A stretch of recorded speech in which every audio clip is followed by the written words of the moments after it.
Es Dios diciéndole al pueblo: vamos a aclarar la manera como nos vamos a relacionar. ¿Cómo nos vamos a relacionar? Y así empieza la historia. Escuchen bien. En aquellos días, capítulo 4, versículo 1, los israelitas salieron a enfrentarse con los filisteos y acamparon cerca de Ebenezer. Mira, esa palabra Ebenezer, los israelitas la desconocían. No sabían qué era Ebenezer. Es más, el autor aquí se encarga, al menos en esta versión, no le coloca ni un numerito ni nada para decir qué significa Ebenezer. Parece que no tiene sentido para Israel. Para nadie tiene sentido esa palabra. Pero lo cierto es que dice que el pueblo salió a pelear contra los filisteos. Y tienen esa primer batalla, y dice las escrituras que en esa primer batalla perdieron 3,000 hombres. Perdieron la batalla. Se regresa y levantan una pregunta, todos derrotados. En el versículo 3, escuchen la pregunta que levantan: ¿por qué nos ha derrotado hoy el Señor? Por medio de los filisteos. ¿Por qué? ¿Por qué nos ha pasado esto? ¿Por qué fuimos derrotados? Y a alguien se le iluminó el entendimiento y dijo: ya sé la causa de la derrota. Es que salimos y dejamos a Dios aquí. Dejamos el arca del pacto y nos fuimos a pelear en nuestras propias fuerzas. Por eso la derrota, 3,000 hombres, venimos derrotados porque dejamos a Dios aquí. Entonces dijeron: vayan y busquen el arca, traigan el arca y nos vamos a enfrentar otra vez a los filisteos. Y trajeron el arca, y cuando la trajeron hicieron tanta bulla que los filisteos sintieron terror. Pero al escuchar la bulla de los israelitas, dice el texto que los filisteos cobraron valor, y se levantó uno de sus comandantes y jefes, les dijo: hoy van a pelear como hombres. Si no pelean como hombres, van a ser esclavos de los israelitas. Y en lugar de azorarlos, el arca de Dios los llenó de más valor. Y se van otra vez a la pelea. Y claro, ahora los israelitas: tenemos a Dios con nosotros. ¿Y sabe qué dice el versículo 10? Y la matanza fue más terrible. ¿Cómo es posible? Ahora vamos con Dios y 30,000 soldados muertos. Otra vez Israel derrotado. Los hijos de Elí, Fines y Ofni, también mueren en el combate. Uno de los soldados sale corriendo, llega a la casa de Elí, vuelto una nada, y se le acerca y le da semejante noticia: por favor, decirle a un papá que sus hijos están muertos. Dice las escrituras que el hombre se paró, ya era anciano, no podía casi ver. La noticia lo cogió de que no la soportó. Se va hacia atrás, se desnuca y muere. ¡Qué tragedia! Pero escuchen, no termina ahí. Versículo 19, si quieren leerlo. Su nuera, la nuera de Elí, esposa de Fines, estaba embarazada y próxima a dar a luz, cuando supo que el arca había sido capturada, cuando supo que 3,000 hombres habían sido muertos, cuando supo que su esposo había caído en el campo, cuando supo que su suegro falleció, empezaron el trabajo de parto. Empezó el trabajo de parto. Cae, viene la partera, quiere atenderla y le dice: señora, cobre ánimo, que el que viene es un varón. No responde nada. Lo único que hace esta mujer cuando nace este varón es escribir el epíteto que describe acertadamente lo que está pasando y lo que le está pasando a Israel. ¿Cómo llamó a su hijo? Icabod, así lo llamó. Icabod. Por eso he llamado este mensaje Icabod. Y Cabot, que significa sin gloria.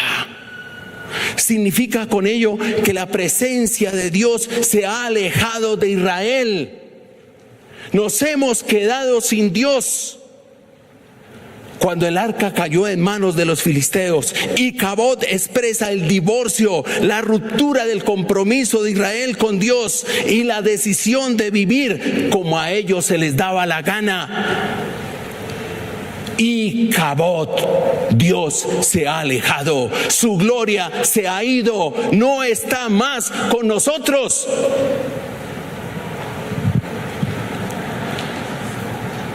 ¿Y por qué se alejó? Miren el capítulo 4, versículo 4. Cuando los israelitas mandaron traer el arca, ¿quién trajo el arca? ¿Quiénes eran los encargados del arca? ¿Quiénes? Los hijos de Elí, Ofni y Fines. ¿Y quiénes eran estos sinvergüenzas? Hombres que no respetaban a Dios, que no escuchaban a Dios. Hombres que se corrompieron y se prostituyeron. Hombres llenos de pecado. Dios no podía estar con ellos y respaldarlos. Por eso la gloria de Dios, su presencia, se fue. No estuvo más con ellos.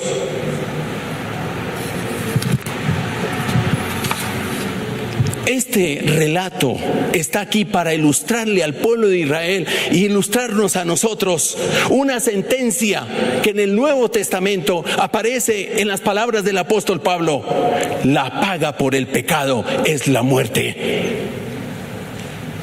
La muerte. Y esta es una escena llena de muerte por el pecado de Israel. El pecado no solo rompe nuestra relación con Dios, también nos lleva por el camino de la muerte, nos lleva en esa dirección. Dios toma muy en serio nuestra relación con Él, la toma muy en serio. Y pueda que nosotros no la tomemos así, pero Él sí. Tanto que no tolera el pecado porque nos separa de Él. Nos separa de Él. ¿Y sabe cuál es la ironía en este relato? Que nos alejamos de Dios por causa de nuestro pecado y luego vamos y le preguntamos: ¿por qué, Señor, permite que suceda esto? Igual que los israelitas, ¿por qué? ¿Por qué?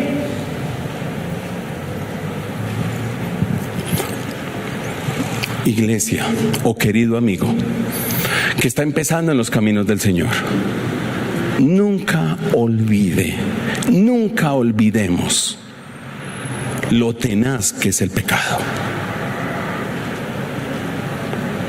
Que se vaya el Señor de nuestra presencia, de nuestro hogar, de nuestra nación. Nuestra nación necesita mucha oración. Mucha oración. Por pura gracia, Señor nos acompaña.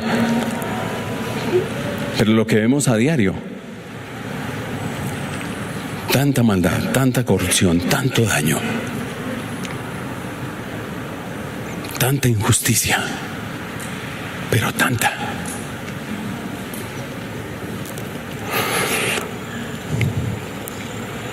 Miremos el capítulo 5, ahí quedamos en el 4.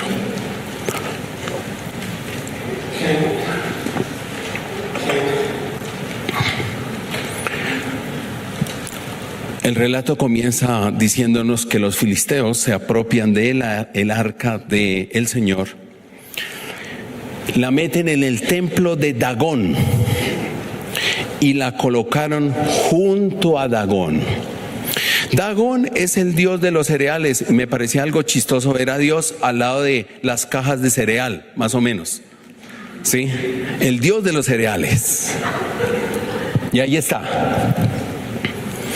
Ahí lo metieron a Dios, con los cereales. Pero saben que de acuerdo con la manera de pensar de la época, Los filisteos debieron haber creído que al derrotar a Israel y capturar la máxima expresión de la religión de Israel, que era el arca, ellos pensaron: hemos derrotado al Dios de Israel, lo hemos vencido. Por eso trajeron el arca, y el texto sugiere que lo pusieron a los pies de Dagón, como el trofeo de la victoria. Aquí te traemos lo que te hemos conquistado. Sin embargo, aquí empieza a cambiar las cosas para el pueblo filisteo. Si los filisteos han derrotado a Israel, que es cierto, no ha sido así con Dios. Porque el Dios vivo de Israel, durante 2 días que lo tuvieron ahí metido en ese templo, dice que dominó Dios a Dagón. Incluso al segundo día, cuando van a recoger, está caída la imagen de Dagón, sin brazos y sin pies, mutilado, postrado delante de Dios. Es posible, han derrotado a mi pueblo, pero a mí no me han derrotado. A mí no me han derrotado. Y no solamente sometió a Dagón, también sometió al pueblo filisteo. Los pueblos de Asdod, de Gat y de Crom, versículo 10, experimentan la mano poderosa de Dios. Escuchen estos versículos. El Señor descargó su mano sobre la población. El Señor les hizo la vida difícil a los filisteos. Versículo 6, versículo 7 y versículo 11. Les sobrevino una peste que los llenó a todos de tumores. Hay una versión que traduce lo siguiente: que cuando los filisteos salían en su mercadería y traían mercado, especies y todo eso en los barcos llegaban llenos de ratas. Así dice una versión. Y toda la tierra de los filisteos se llenó de ratas. Algunos llegan a creer que experimentaron la peste negra. Han derrotado a Israel, pero a mí no. A mí no. De esta manera el Señor les está enseñando a los filisteos quién es el verdadero y único Dios. El verdadero y único Dios. Los filisteos tenían sus formas, sus maneras y sus ritos de acercarse a Dios. Y creo que uno de los grandes errores que todos nosotros llegamos a cometer es que llegamos a creer que Dios es un botín de guerra. Es decir, que Dios es nuestro sirviente que tenemos postrado ante nuestros pies. Tráigame, hágame, concédeme. Solo Dios recibe órdenes. Dame trabajo, dame comida, dame salud, y estoy aquí para que me hagas feliz. Parece nuestro sirviente.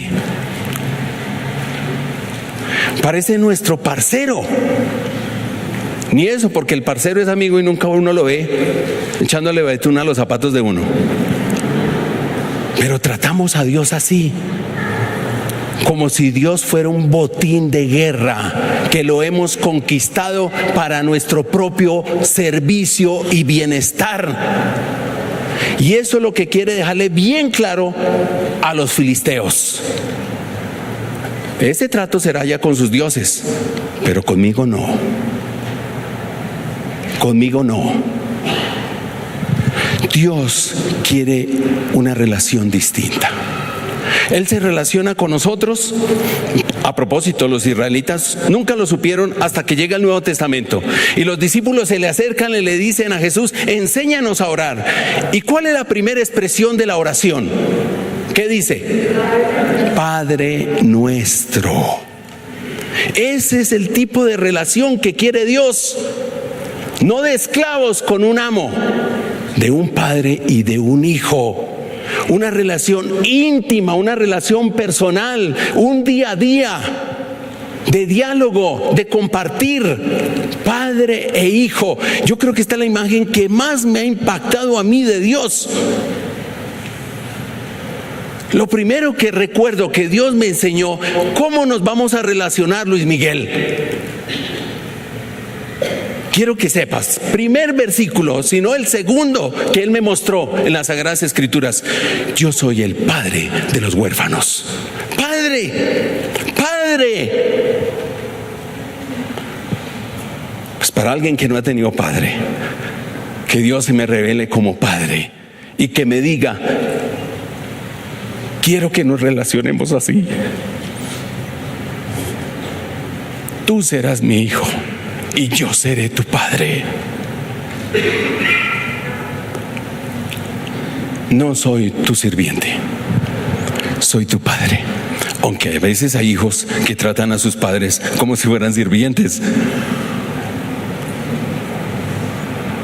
Ojo, no nos equivoquemos con Dios.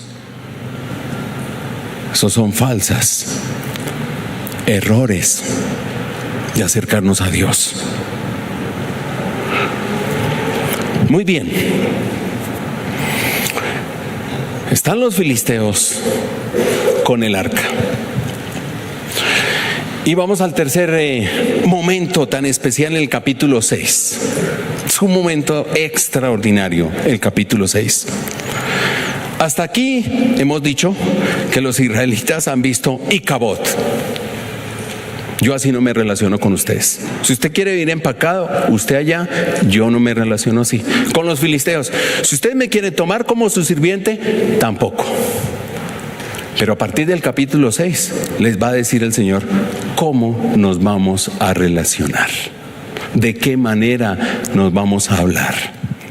El capítulo 6, versículo 1, hay una declaración extraordinaria y me llama mucho la atención. Dice así: el arca del Señor estuvo en territorio filisteo 7 meses. ¿Escuchan eso? Mira, si a mí me dijeran que Falcao va a vivir en mi casa 7 meses, yo no sé, los filisteos, 7 meses con el Señor ahí, ¿qué haríamos? Pero observen la pregunta que levantan los filisteos. Capítulo 6, versículo 2. Escuchen la pregunta: ¿qué vamos a hacer con el arca del Señor? ¿Qué vamos a hacer? Recordemos que el arca simboliza la presencia del Señor y para Israel la manera como Dios se relaciona de forma personal e íntima con su pueblo. Entonces la pregunta que hacen los filisteos se puede leer de otra manera: llevamos con el arca 7 meses aquí, pero no sabemos cómo relacionarnos con ella. No sabemos cómo relacionarnos con Dios. ¿Alguien nos puede ayudar? ¿Qué hacemos? ¿Alguien nos puede explicar? Y van donde los sacerdotes filisteos. A ver, ustedes que son los sacerdotes, explíquenos, ¿qué hacemos con esta arca? ¿Cómo nos relacionamos con este Dios que es muy poderoso? Y las instrucciones que dan los sacerdotes no son instrucciones para acercarse a Dios, son instrucciones para decirle: salga Dios de nuestra comunidad. Rapidito. Y hacen toda una serie de ritos. Ustedes pueden leerlo, hasta es chistoso todo lo que hacen estos filisteos, porque no quieren, están encartados. No saben cómo relacionarse con Dios, se han encartado con el arca. Y llegó el momento: hay que sacar el arca de aquí. Me salto toda esa parte. ¿Qué sucedió allá con los terneros y las vacas y todo eso?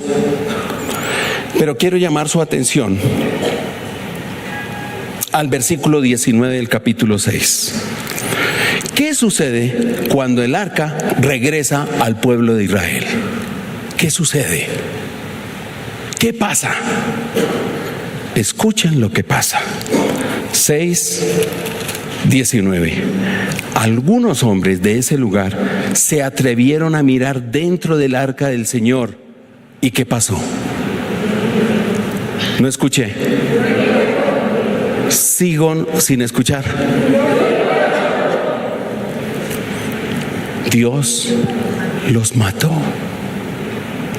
Ahora, por favor, estamos en siglo XXI. Y toda la crítica textual y la crítica bíblica se ha venido durísimo contra estos textos. Quiero hacerles una pregunta. ¿Qué dicen ustedes de esta actitud de Dios? ¿Qué piensan ustedes? Porque déjenme decirles lo que piensan afuera. Este Dios tan terrible es el Dios de los cristianos, al cual nos están invitando a creer, el Dios que mata. ¿Cómo es posible? ¿Cómo es posible? ¿Qué dicen ustedes? Piensen allá. ¿Qué dirían ustedes? Imagínense, usted le lee este versículo a una persona que no es cristiana. A ver, ¿qué diríamos? Bueno, yo hago otra pregunta. ¿Qué dijo la gente de ese tiempo? ¿Qué dijeron los de ese tiempo? Porque ellos son los que me tienen que ayudar. ¿Y ustedes qué dijeron? ¿Ustedes qué pensaron? Y escuche lo que dice el texto. Y Dios los mató. Fueron 70 los que perecieron. El pueblo hizo duelo por el terrible castigo que el Señor había enviado. Y los habitantes de Bet-Semes dijeron, miren lo que dijeron: el Señor es un Dios santo. ¿Quién podrá presentarse ante Él? ¿Escuchan? Estamos escuchando cómo entendieron e interpretaron ese momento los de esa época.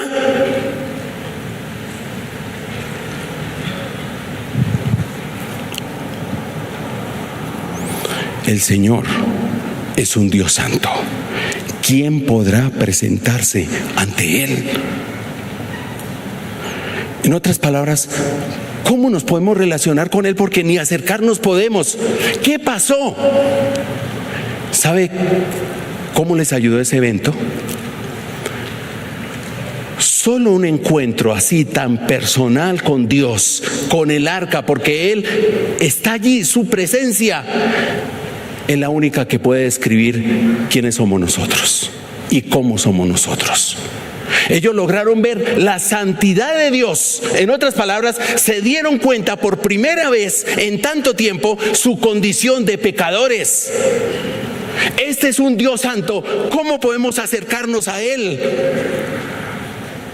El evento lo interpretaron de esa manera, no como un Dios tirano, firme, fuerte, sino como el Dios santo, al cual levanta preguntas. Si este Dios es así, ¿cómo podemos acercarnos? Porque nosotros somos pecadores, no estamos en la misma condición de Él.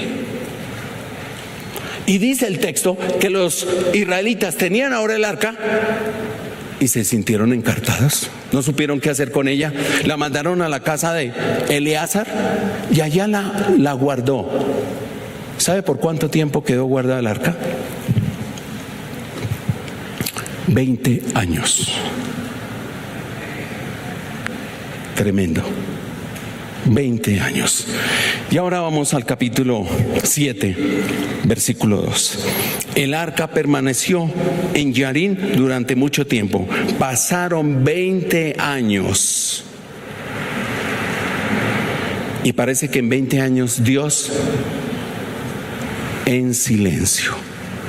¿Cuándo volvió a aparecer Dios? Mire lo que dice aquí.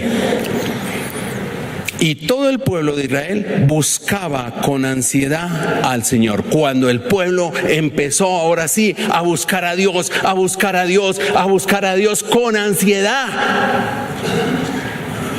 empezó a haber apetito de Dios, hambre de Dios, una búsqueda insaciable de Dios. Y cuando Dios vio que lo estaban buscando, les dijo: ahora les voy a decir cómo nos vamos a encontrar, cómo nos vamos a relacionar. Y ahí aparece Samuel.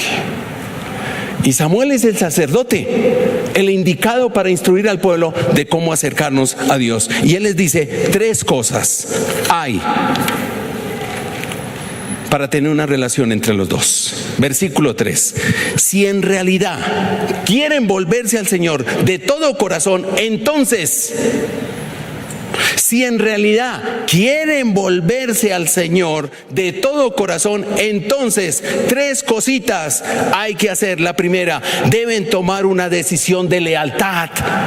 No tengan otros dioses, no tengan otros amores que compitan conmigo y me van a servir solo a mí. ¿Recuerdan el mandamiento? ¿Me ayudan? ¿Cómo dice el primer mandamiento? Amarás al Señor. Aquí lo está expresando de otra forma. Me amarás solo a mí, una decisión de lealtad. Lo segundo, deben tener una actitud de humildad. Versículo 6, confiesen sus pecados. Algo difícil para el ser humano, creernos o sentirnos o saber que somos pecadores y reconocer, humillarnos con humildad y decir: Señor, he pecado contra el cielo y contra ti, no merezco ser llamado más tu hijo. Reconocernos con humildad lo que somos, pecadores. Y lo tercero, versículo 9, deben depender de un mediador. Y ahí entra Samuel, el sacerdote. Dice que cogió un corderito, lo sacrificó y luego clamó por el pueblo. Y el pueblo se ha vuelto a Dios. La relación volvió otra vez a restaurarse. ¿Y sabe qué sucedió? Dice que el Señor respondió y le dio la victoria sobre los filisteos, tanto que Samuel tomó una piedra. ¿Y cómo la llamó?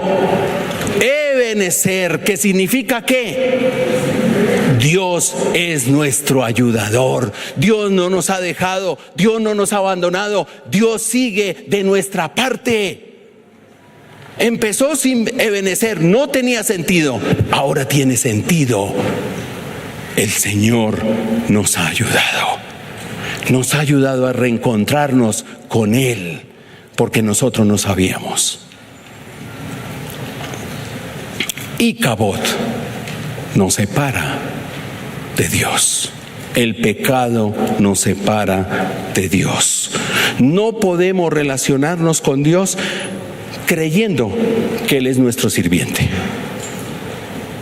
Y para relacionarnos con Dios necesitamos ser leales, humildes, y necesitamos de Jesucristo, el mediador entre Dios y los hombres, su sangre derramada en la cruz para el perdón de nuestros pecados y llegar al Padre.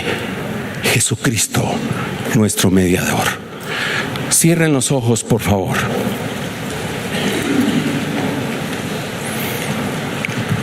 Esta es la propuesta de Dios para ti. Nos propone que nos relacionemos con Él bien.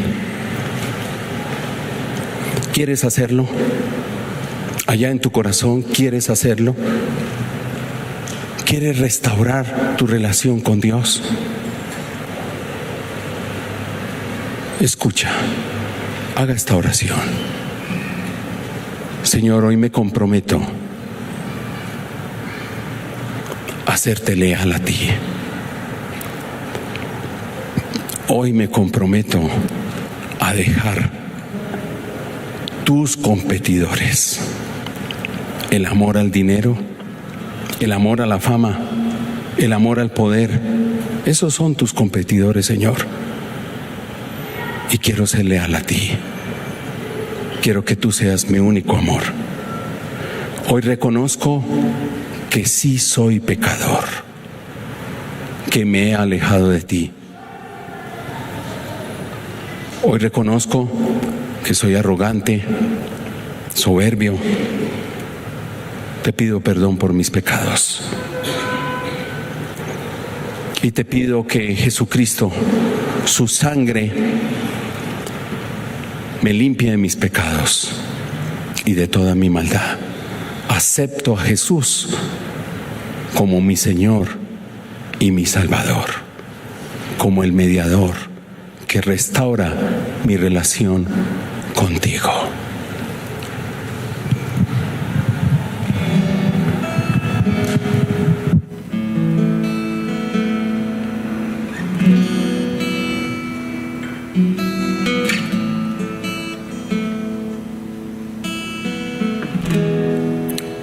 Mi corona es Jesús, gastaré mi vida en Él y triunfante cantaré.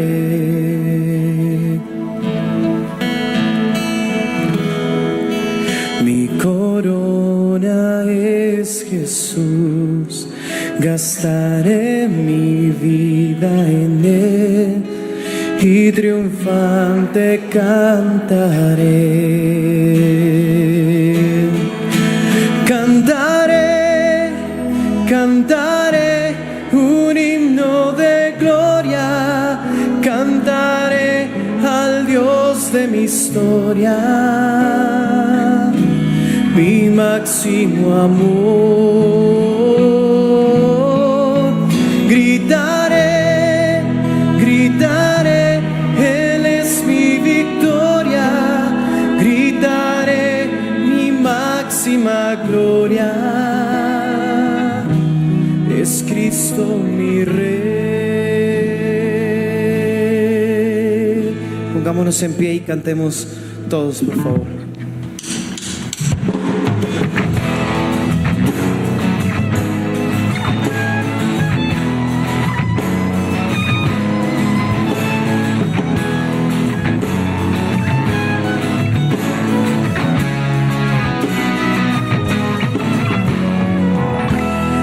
Máximo amor, mi historia y pasión, mi gran galardón, mi fuego interior,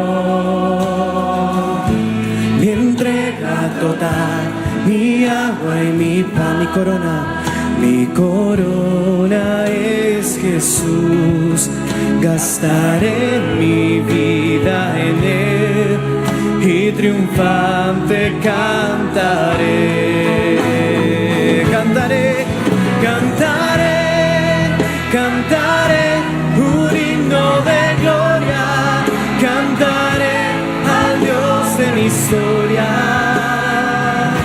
mi máximo amor. Gritaré, gritaré, gritaré, Él es mi victoria, gritaré mi máxima gloria, es Cristo mi Rey.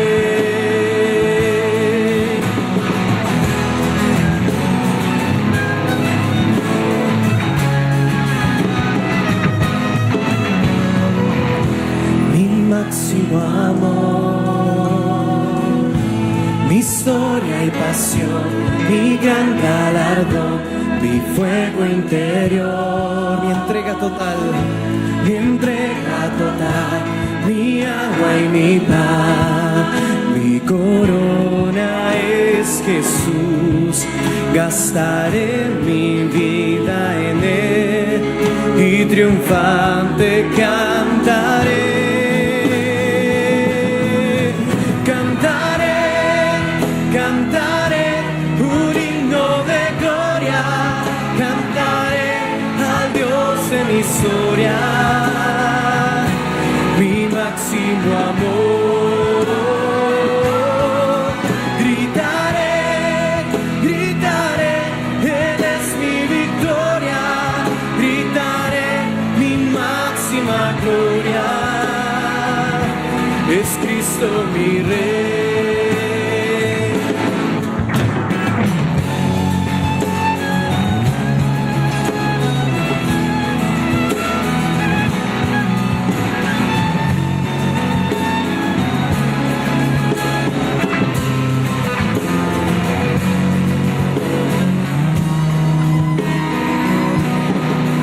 Máximo, mi corona. Mi corona es Jesús, gastaré mi vida en Él y triunfante cantaré. mi corona, repitámoslo una vez. Mi corona es Jesús, gastaré mi vida en Él y triunfante cantaré. Cantaré, cantaré un himno de gloria, cantaré al Dios de mi historia, mi máximo amor. Cantaré, cantaré, cantaré un himno de gloria, cantaré al Dios de mi historia, mi máximo amor. Gritaré, gritaré, gritaré, Él es mi victoria, gritaré mi máxima gloria. Es Cristo mi Rey, es Cristo mi Rey, es Cristo mi Rey, es Cristo mi Rey.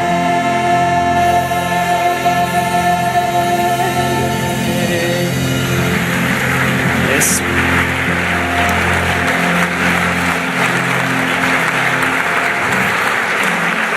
Muy bien, saluden al que está a su lado, váyanse con esa bendición, esa canción fuerte, desen un fuerte abrazo, que Dios los bendiga a todos ricamente.